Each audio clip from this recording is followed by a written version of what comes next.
Americans voted for a brighter economic future and voted out Bidenomics. But Joe Biden seems to be the only one who missed that memo, defending his economic legacy just today. Most economists agree the new administration is going to inherit a fairly strong economy, at least at the moment. An economy going through fundamental transformation that's laid out a stronger foundation and a sustainable, broad-based, highly productive growth. That is my profound hope that the new administration will preserve and build on this progress. None of that's true. Some of it, maybe one or two words. This coming from the official regulation president who just broke Obama's record for filling the Federal Register with the most regulations of any president in a single year. Are you ready? 98,618 pages of them. And he's on pace to surpass 100,000 pages by the end of his term, whereas Obama, in the final year of his second term, filled nearly 95,913 pages with federal regulations. Oh, good grief. All right. Joining us now, senior economic advisor to the Trump campaign, co-author of the Trump Economic Miracle, Steve Moore. There he is. Steve, regulation, not always everyone's favorite subject, but in this case, it is the key, because it's not just a lot of pages of regulation. It's a lot of costly regulations that hurt medium-sized and small businesses especially. This is going to reverse under Trump in a big way. What does it mean for the economy?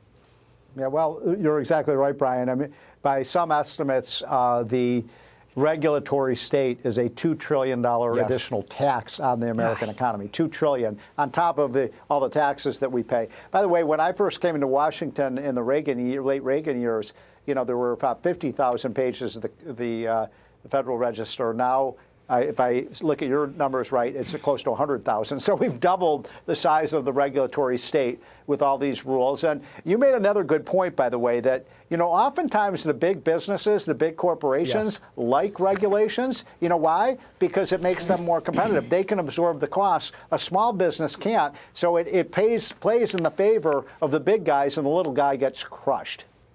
You know, I have to say, Stephen, there's this sense that, and people maybe glaze over when you think about talking about regulations, but Americans have learned through Trump about the importance of dealing with this. You know, the more regulations exist, the stronger government is. It is a symbol of the growth of government, like a blob-like entity, that when you've got enough regulations or laws, it means when we wake up in the morning, we're breaking a rule or we're breaking the law. I mean, that's one of the problems with this.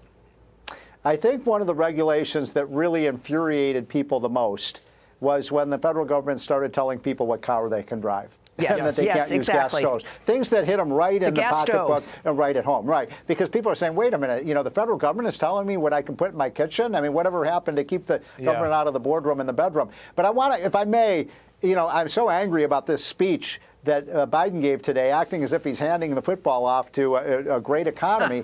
Well, you know, and it's improved a lot. Have you noticed in the last 30 days?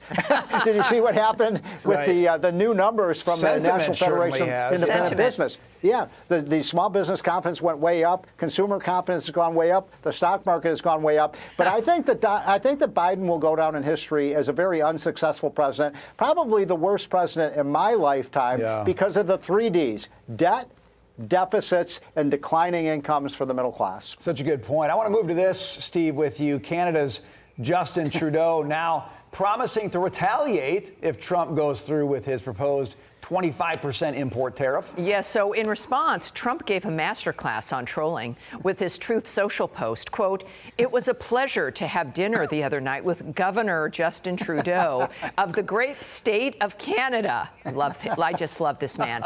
"I look forward to seeing the governor again soon so that we may continue our in-depth talks on tariffs and trade, the results of which will be truly spectacular for all." Stephen.